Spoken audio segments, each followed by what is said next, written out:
우리는 호세아 5장과 호세아 6장을 살피려고 합니다. 먼저 호세아 5장은 이스라엘을 심판하시며 또 유다도 심판하신다. 이것을 말씀하고 있습니다.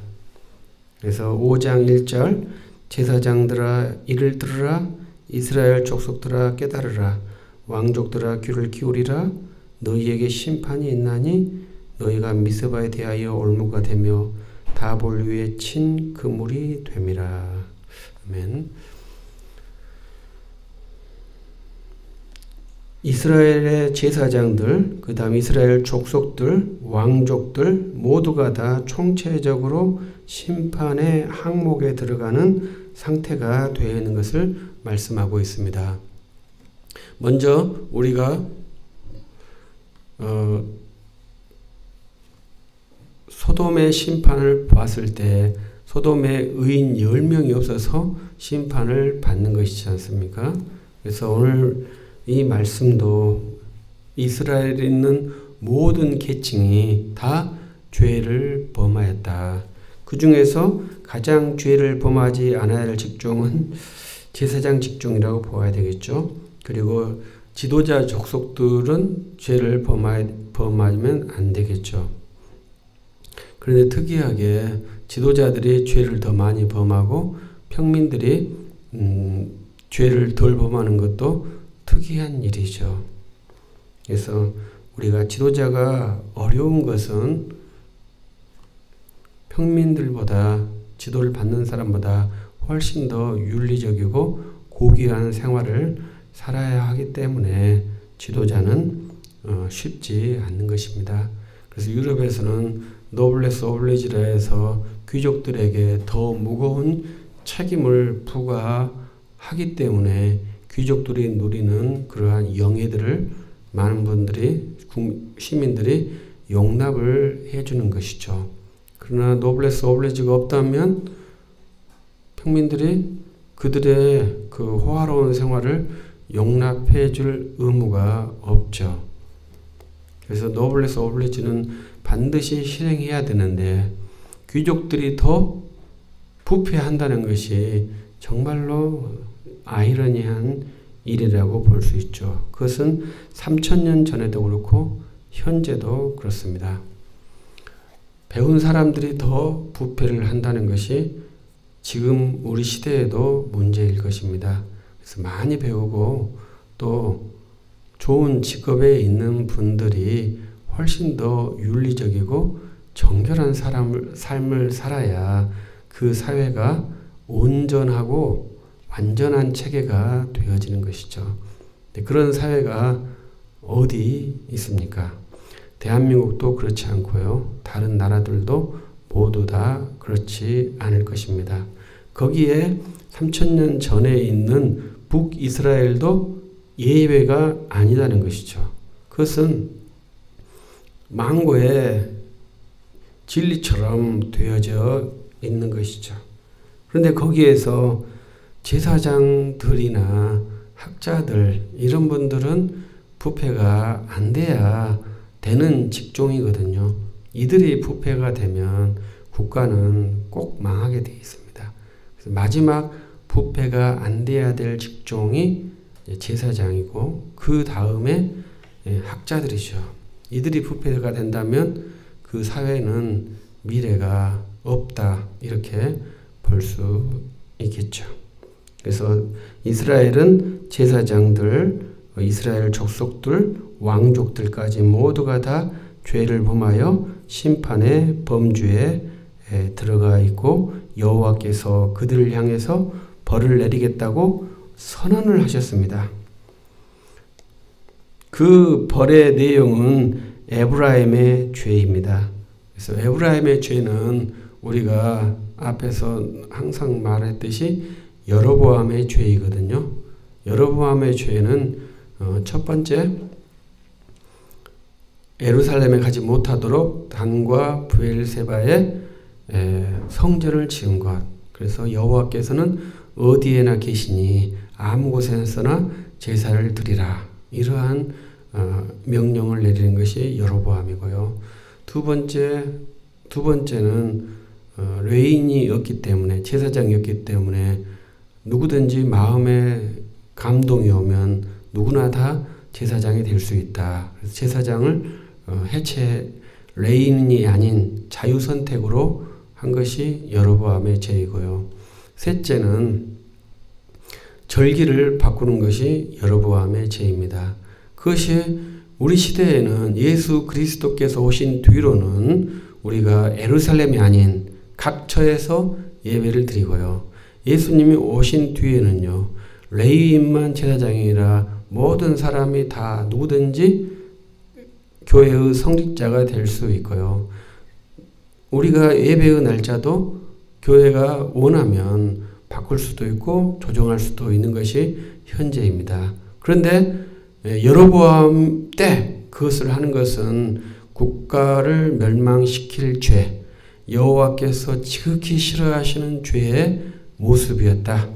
이것을 기억해야 합니다. 그래서 여로보암의 죄가 북이스라엘 왕들은 여로보암의 길을 떠나지 못했고, 남유다의 왕들은 선한 왕은 다윗의 길을 따랐고 악한 왕은 다윗의 길을 따르지 않았죠. 그러나 공통점은 모두 다 왕의 묘실에 가는 것이 유다 왕들의 특징입니다. 가장 문제가 많았던 왕도 결국은 나중에 역대기에 보면 회개하고 다윗의 묘실에 들어가는 것을 볼 수 있습니다. 그래서 여로보암의 길과 다윗의 길, 이 두 개의 길을 북이스라엘과 남유다가 선택하게 되는데, 북이스라엘은 여로보암의 길을 포기한, 절단한, 개혁한 왕이 한 명도 없고, 거기에 예후라는 에스라 선지자에 의해서 왕이 된 그러한 특별한 직임의 직분자도 결국은 여로보암의 길에서 떠나지 못하는 그러한 죄로 말미암아 북이스라엘이 지금 멸망을 하고 있습니다. 그래서 그러한 상태를 여호와를 알지 못하는 까닭이다. 여호와를 알지 못한다. 이렇게 말했죠. 그러면 반대로 그들은 무엇을 알고 있습니까? 여로보암의 길을 알고 있는 것이죠. 여로보암의 길을 알고 있으니까 반대로 여호와를 아는 것을 알지 못하는 그러한 상태로 있는 것이 지금 상황이고, 그렇기 때문에 그들이 교만한데, 문제는 이스라엘의 넘어짐이 곧 유다의 넘어짐이 되는 것이죠. 그래서 우리들이 반면교사라는 말을 쓰는데, 반면교사를 삼지 못하는 것이 우리 사람이죠. 타산지석이라는 말을 쓰는데 우리가 타산지석을 못하는 것이 사람이죠.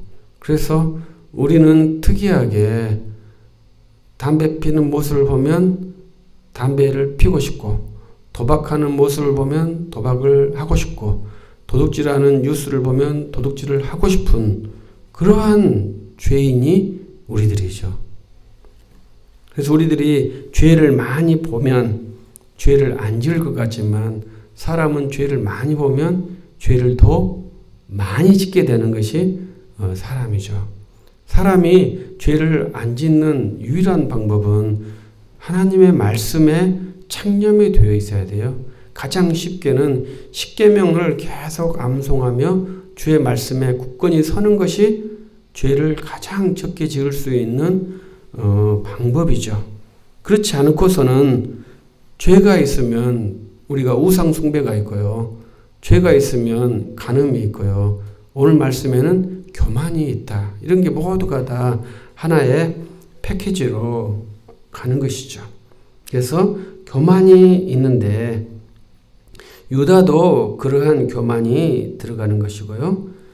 그리고 이제 6절 말씀 보면 양떼나 소떼를 가지고 여호와께를 찾아갈지라도 만나지 못한다. 그래서 여호와께서 원하시는 것이 무엇이냐? 뒤에 이제 여호와께서는 인애를 원하시고 제사를 원하지 않으신다. 그렇게 아주 충격적인 말씀을 하시는 거거든요. 그러니까 주님이 제사를 원하지 않으신다. 이렇게 단정하는 게 아니죠. 제사는 반드시 해야 되죠. 그런데 이들이 인애가 없이 제사만 드리려고 하니까 내가 제사를 원하지 않는다. 내가 인애를 원한다. 이렇게 말씀하시는 것이지 주님은 제사가 필요 없다. 이러한 말이 전혀 아니죠. 제사는 반드시 있어야 하죠. 우리에게는 짐승의 제사가 없는 신령과 진정의 예배를 우리가 드려야 되는 것이죠. 그 예배가 반드시 필요한 것이죠. 그런데 문제는 소떼나 양떼를 들고 여호와를 찾으러 만나러 갔지만 여호와를 만나지 못한다는 것이죠. 그래서 우리들이 예배할 때 중요한 훈련이 뭐냐? 여호와는 만날 만한 때 만나는 것이죠. 여호와를 만날 만한 때는 여호와께서 우리에게 약속을 해주시고 우리를 인도해 주시는 그러한 만남으로 우리가 만나는 것입니다. 우리가 임의로 여호와를 만나겠다 이렇게 울부짖는 것이 정상적이지 않아요. 그래도 주님께서 은혜가 많으시기 때문에 사랑이 많으시기 때문에 우리가 간구할 때 응답을 해주시는 것이죠. 그러나 정상적으로는 항상 주님의 때에 주의 자녀들이 모여서 주님께 예배하고 제사를 하는 것인데요.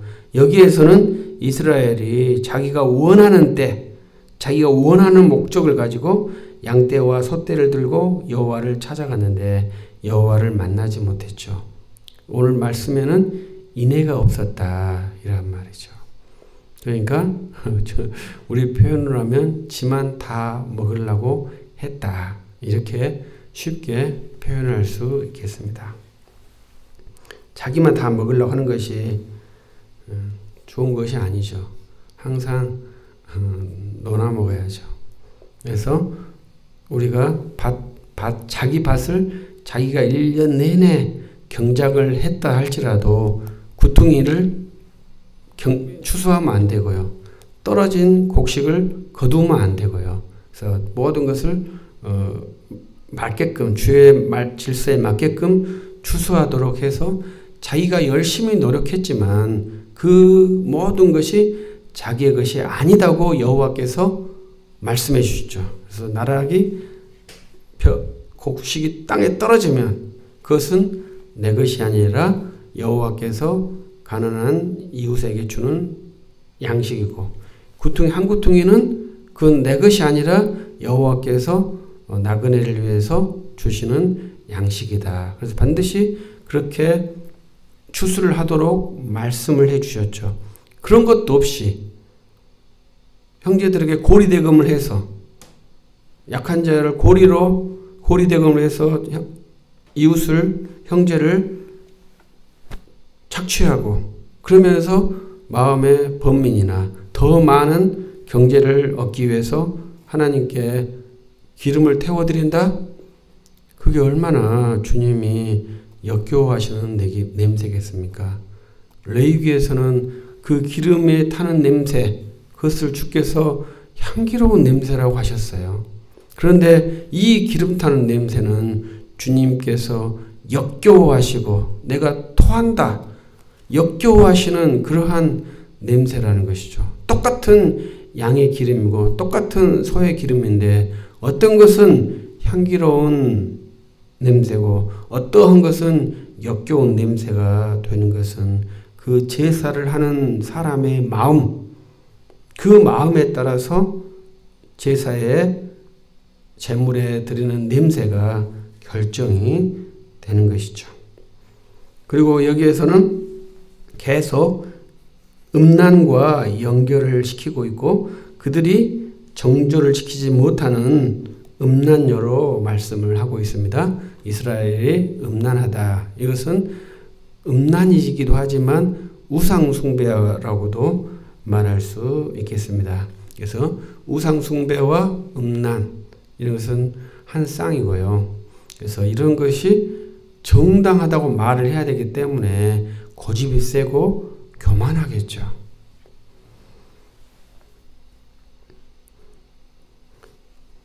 그리고 이제 8절부터는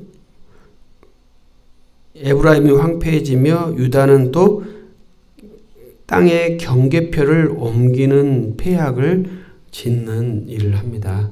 그래서 성경에 보면은 희년법이 있고 안식년법이 있는데 안식년법과 희년법이 지켜지지 않은 것 같아요.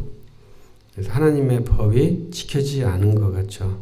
그래서 지금 제3파 중에서 미국에서 전기를 안 쓰고 이 성경적 토지법으로 사는 분들이 있죠. 그래서 이분들은 성경의 토지법대로 산다고 해요. 그래서 희년법을 어떻게 하는지는 모르겠어요. 그러나 안식년법을 지킨다 이 말이죠. 그래서 6년 동안 경작하고 7년에는 경작하지 않고 그 땅을 1년 동안 비워놓고 이렇게 쭉 농사를 짓는 형태로 경작을 하는 것 같아요. 그런데 그러한 법도 안 지킨 것을 하나 더 해서 경계표를 옮긴다. 이 죄는요, 이세벨의 남편 아하방이 지은 죄하고 똑같아요. 그 땅을 빼앗아 버린 것이 그냥 그 포도밭이 그냥 포도밭이 아니라 여호와께서 지목해 주시는 땅을 빼앗아 버린 것이거든요. 그래서 무서운 죄입니다. 그런데 유다 왕국이 경계표를 옮긴다는 것은 그 경계표를 누가 정해줬냐면 주님이 정해주신 거거든요. 근데 주님이 정해주신 경계표를 그들이 옮겨버리는 거예요. 그래서 법을 무시했다. 법을 무너뜨렸다. 그것이 죄라는 것이죠. 그러니까 죄라는 것은 어떤 선을 넘어가거나 선을 무너뜨리는 것이 죄라고 말할 수 있겠죠. 그래서 우리들이 자기의 그 선이라는 것을 우리가 분수라고 말하기도 하고 이렇게도 말하는데 그러한 선이 있다는 것이 저는 선이 있다고 생각을 해요. 모든 사람에게. 그래서 그러한 상호간에 영역이 있기 때문에 그 선을 지켜주는 것이 상당히 좋죠. 이제 기생충에서 그 선이라는 그 어휘가 나오거든요. 근데 기생충에서 그 사장은 선을 지키세요. 선을 지키세요. 항상 그 말을 하는데 이제 그 운전수의 지하실의 냄새는 그 선을 넘어오거든요. 그래서 이것은 선을 못 지키는구나 하고 이렇게 투덜거리는 말을 하는데 거기에서 가장 큰 맹점은 그 운전수에게도 선이 있다는 거예요. 사장에게만 선이 있는 것이 아니라 운전수에게도 선이 있다는 거죠. 가정부 가사 도우미에게도 선이 있다는 거죠. 가사 도우미이기 때문에 무조건 함부로 하는 게 아니에요. 그 선을 지켜줘야 되는 거죠. 그 선을 무너뜨리면 그것은 아주 심각한 인격 모멸이 돼요. 피차간에 가사 도우미 하신 분도 인격자고 가사 도우미를 채용한 고용주도 인격자죠. 그래서 모두가 다 선이 있는 거예요. 사장에게만, 권력자에게만 선이 있는 것이 아니라 모든 사람에게 선이 있어요. 그 선을 지켜주는 것이 법을 지키는 것이죠. 그 경계표를 옮기면 임의로 이리라 저리라 말하면 그것이 상당히 무리한 거죠. 선을 넘어갈 때는 항상 허락을 구하는 것이 우리의 기본적인 에티켓이라고 봐야 되겠죠. 그래서 허물이 없다고 하는 것은 선이 없는 관계가 허물이 없는 거죠. 그래서 아무렇게나 해도 다 이렇게 지낼 수 있는 사이가 허물이 없다 이렇게 표현을 하죠.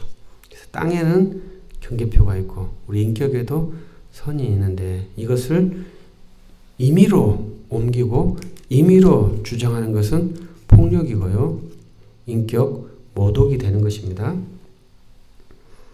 그래서 남유다도 에브라임의 뒤를 따르기 때문에 에브라임인 북이스라엘도 망하고 남쪽 유다도 망한다는 것입니다.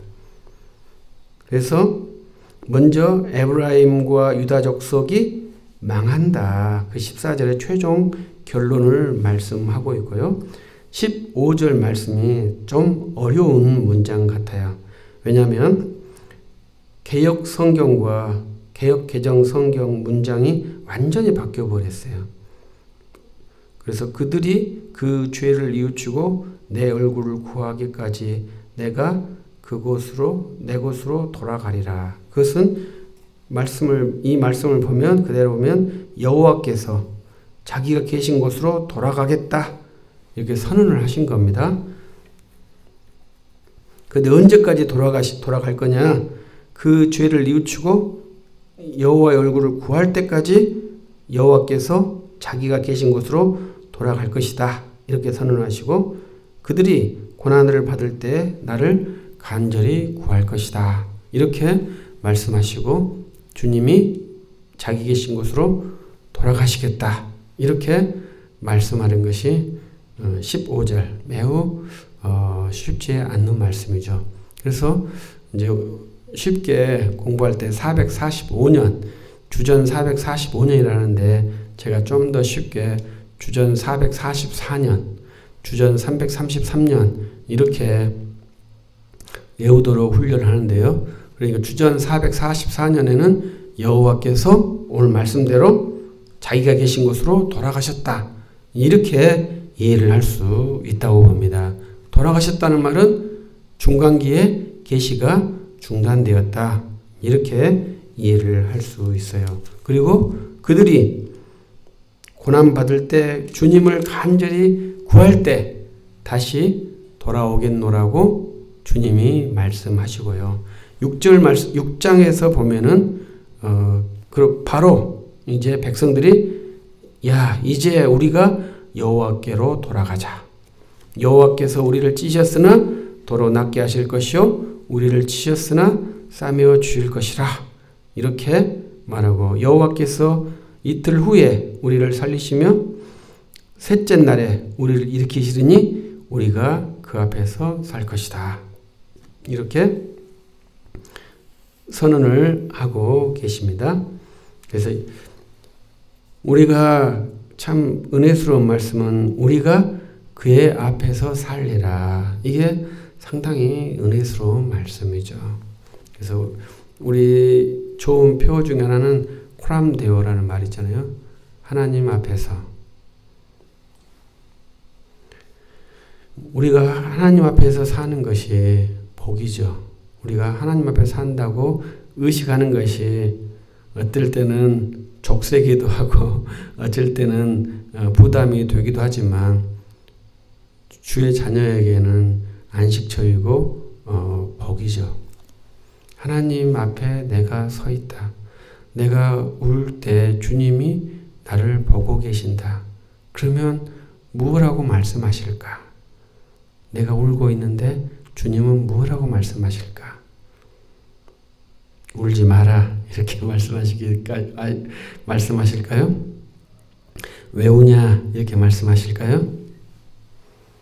다 이제 맞는 말씀이겠죠. 그러나 주님이 가장 우리에게 하시는 말씀은 내가 너를 사랑한다. 그 말씀이거든요. 좀 화가 나시면 이렇게도 말씀하실 것 같아요. 내 사랑이 부족하냐? 이렇게도 말씀하실 것 같아요. 그럼 우리는 뭐라고 대답하시겠습니까? 여러분은 내 사랑이 부족하냐? 만약 이렇게 도전적으로 질문하신다면 훌딱 지나가지고 부족합니다. 이렇게 씩씩하게 대답을 하셔야겠죠? 그랬을 때 주님이 우리를 싸매어 주실 것입니다. 그 말도 그 마음도 주님이 다 아시니까요. 그래서 우리들이 가장 문제는 우리의 얼굴을 여호와 앞에서 돌리는 것입니다. 3절 말씀에 우리가 여호와를 알자. 힘써 여호와를 알자.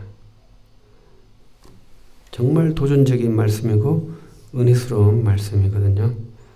그의 나타나심은 새벽빛같이 어김없나니 비와 같이 땅을 적시는 늦은 비와 같이 우리에게 임하시리라.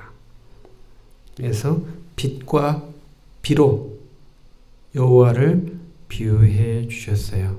그래서 빛과 비가 있어야 살죠. 근데 그 중동에 있는 땅하고 우리나라에 있는 땅이 전혀 다른 땅, 토지를 갖고 있는 것 같아요. 근데 중동에 있는 땅은 제가 중동에서 살고 싶은 마음도 있는데 거기는 굉장히 건조하거든요. 건조하다는 것은 습기가 없다는 거지 않습니까? 왜 습기가 없겠습니까? 비가 오지 않으니까 습기가 없는 거예요. 그래서 그 땅은 비만 오면 그 모든 땅이 옥토가 되는 땅이라는 거예요. 문제는 비가 안 온다는 거죠.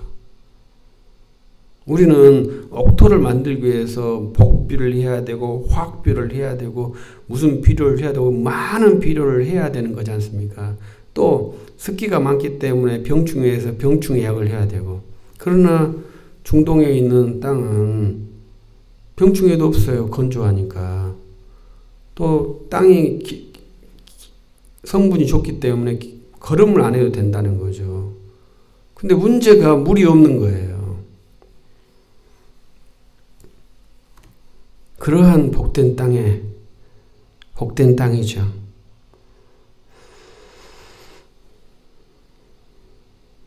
그래서 4절에 에브라임아 내가 내게 어떻게 하랴? 유다야 내가 어떻게 하랴? 너희의 인애가 아침 구름이나 쉬 없어지는 이슬 같도다. 너무나 참지 못한다는 것이죠. 너무나 빨리 사라진다는 것이죠. 그것은 없는 것과 같다는 것이죠.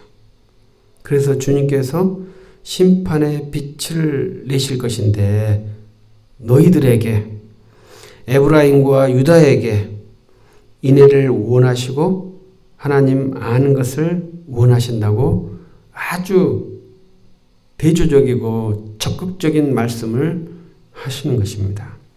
그래서 예수님 여호와께서 제사와 번제를 원하시지 않는 것이 아니죠. 반드시 번제와 제사가 있어야 하죠. 그런데 이 사람들이 인애도 없고 여호와를 아는 지식도 없는 상태에서 제사와 번제만 드리니까 주님께서 그 제물을 치시면서 내가 제사를 원하느냐? 내가 번제를 원하느냐? 나는 너희에게 인애를 원하고 아는 것을 원한다. 이렇게 아주 강하게 푸시를 하는 거죠. 너무나 강력한 말씀이죠. 부모와 자식이 싸울 때 가장 부모님이 자녀에게 화난 말이 뭐예요? 너는 내 새끼 아니야. 이 말이잖아요. 그러면 그것이 너는 내 새끼가 아니라는 말이에요. 너무나 화가 났기 때문에 그 화난 것을 표현하는 최고의 언어가 너는 내 새끼 아니야. 이렇게 표현을 한 거잖아요. 근데 이 나쁜 자식은 지 잘못을 생각하지 않고 그 말을 가지고 또 곱씹으면서 엄마가 자기를 미워한다고 중얼거리는 그 불효자가 우리들이지 않습니까? 그런데 여호와께서 똑같이 말하니까 여호와께서 제사는 원하지 않고 번제도 원하지 않으시고 인애와 하나님 아는 것만 원하는 거야? 이렇게 말씀하시면 안 되죠. 반드시 번제와 제사가 있어야 하죠. 그러나 주님께서는 그 제사의 제물이 아니라 번제의 제물이 아니라 그 가지고 오는 사람의 그 인애와 아는 지식을 원한다는 것이죠. 그 지식이란 게 뭐겠어요? 여호와께서 우리를 구원하신 구주입니다. 여호와께서 지금 우리를 다스리시는 주님입니다.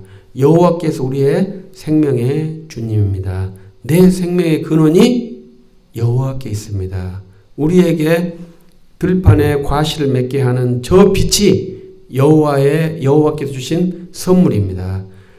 식물이 자라도 가는 저 비가 바알이 아니라 여호와께서 주시는 생명입니다. 이걸 고백하도록 하는 것이 여호와를 아는 지식, 하나님을 아는 지식이죠. 우리들이 초인류 사회에 살고 있고 완전한 계획 사회에 살고 있기 때문에 주님을 믿는 것이 굉장히 어렵습니다. 왜냐하면 우리는 계획에 의해서, 의료 체계에 의해서 모든 것이 다 진행되기 때문에 정말로 주님을 의지한다는 것이 쉽지 않아요. 그러나 우리 주의 자녀들은 어떻게든지 주님을 붙들고 주님을 의지해야만이 됩니다. 왜냐하면 세상의 모든 것으로 내가 안락을 누린다 할지라도 영혼의 평안은 세상 것으로 결코 얻을 수 없거든요. 영혼의 평안은 오직 주 하나님의 말씀으로만 영혼이 평화로워요. 그래서 그 거짓 평화를 유지하기 위해서 사람들은 여러 가지 방법들을 고안하지만 결코 만족하지 못하고 죽으며 정죄의 자리에 들어가는 것이 인생의 비극 아니겠습니까? 그러나 그리스도인도 그 세상 사람들을 부러워하다가 죽는다면 그것이 부끄러운 구원 아니겠습니까? 세상 사람들이 그 화려한 모습을 부끄러워하다가 결국은 주님께서 목덜미를 잡고 있어가지고 못 가고 계속 세상으로 가려다가 죽는 것이 부끄러운 구원 아니겠습니까? 우리가 언제 저 세상은 죽음의 장망성이야. 생명의 새 예루살렘 성으로 나는 갈 거야. 이렇게 언제 고백을 해보셨습니까? 우리는 세상으로 가려고만 노력하고 세상에 가는 길에 양탄자를 주님이 깔아주기를 기도하는 그러한 상태에 있잖아요. 그것이 좋은 믿음이라고도 생각도 하잖아요. 주님의 길은 주님으로 평안을 누려야 합니다. 주 예수의 이름을 붙들고 평안해져야 됩니다. 그래야 그 제사가 합당하고요. 그 번제를 하나님이 기쁘게 받으셔요. 그리고 7절은 아담처럼 언약을 어기고 거기에서 나를 반역했다고 여호와께서 말씀하십니다. 그런데 그 지역이 길르앗이에요. 길르앗 지역은요, 북쪽 이스라엘 지역이죠. 굉장히 풍요로운 땅입니다. 그래서 이스라엘 지역은 남쪽 유다는 광야로 척박한 지역이고요. 북쪽은 초록색, 굉장히 풍요로운 지역이거든요. 근데 그 풍요로운 지역에서 반역을 한 겁니다. 그래서 아마 아담처럼 언약을 어겼고 거기서 반역했다고 호세아 선지자가 지목을 하고 있을지 모르겠습니다. 그리고 9절의 말씀에서는 제사장 무리가 세겜길에서 살인했다고 아주 충격적인 말을 해요. 제가 목사로서 이런 말씀을 들으면 참 부끄럽기도 합니다. 그래서 교회의 지도자가 바로 서야 되고 거룩해야 되고 온전해야 하는데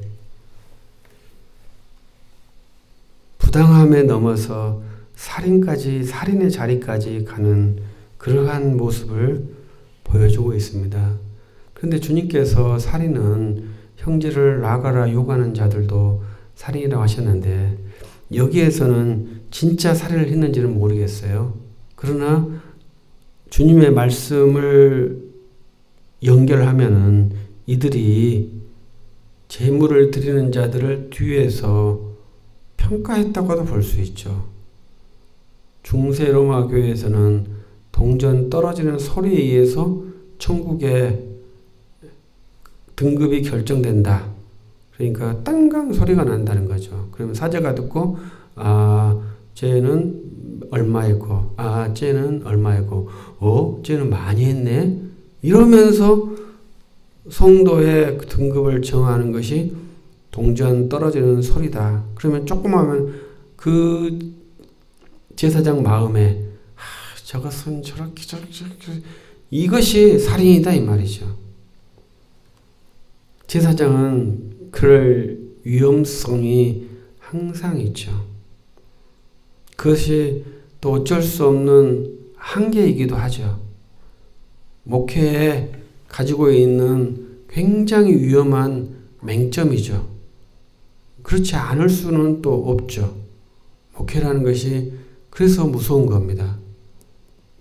가난한 자를 돌보는 것이 결코 쉽지 않아요.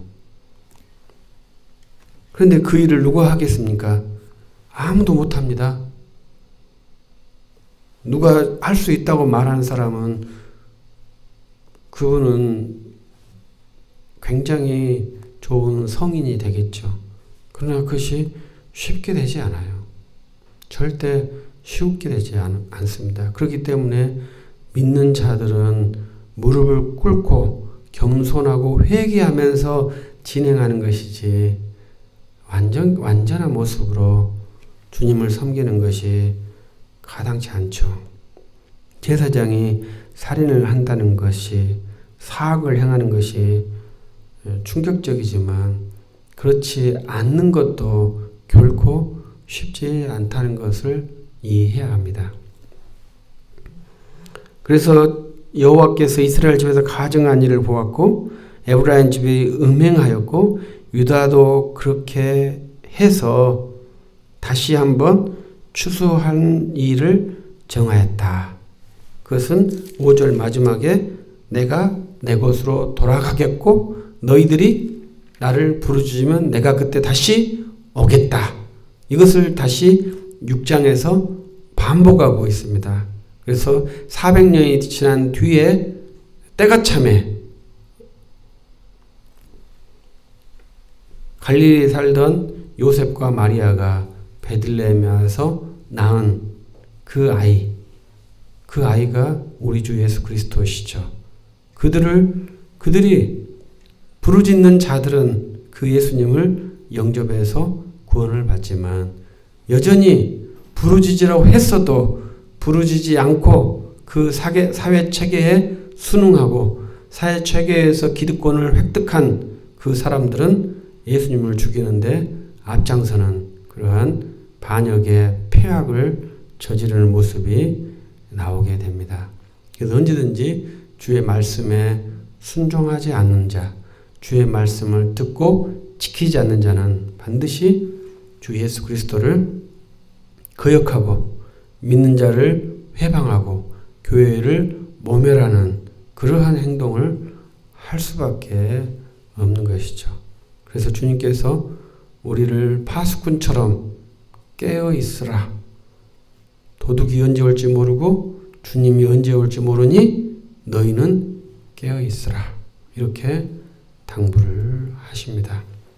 그래서 우리들이 여호와를 아는 지식으로 굳건하게 서서 온전하게 예배를 드리며 예수 그리스도를 믿으며 예수 그리스도를 전도하는 믿음의 자녀들이 될 수 있기를 축복합니다. 기도하십시다. 전능하신 하나님 감사합니다. 우리를 사랑해 주셔서 말씀으로 교양케 해주시니 감사하나이다. 주께 주신 말씀을 열심히 읽고 훈련함으로 말씀에 주신 의미들을 깨닫고 그 말씀을 듣고 지킬 수 있는 은혜를 더해 주옵소서. 감사합니다. 주 예수 그리스도의 이름으로 기도합니다. 아멘.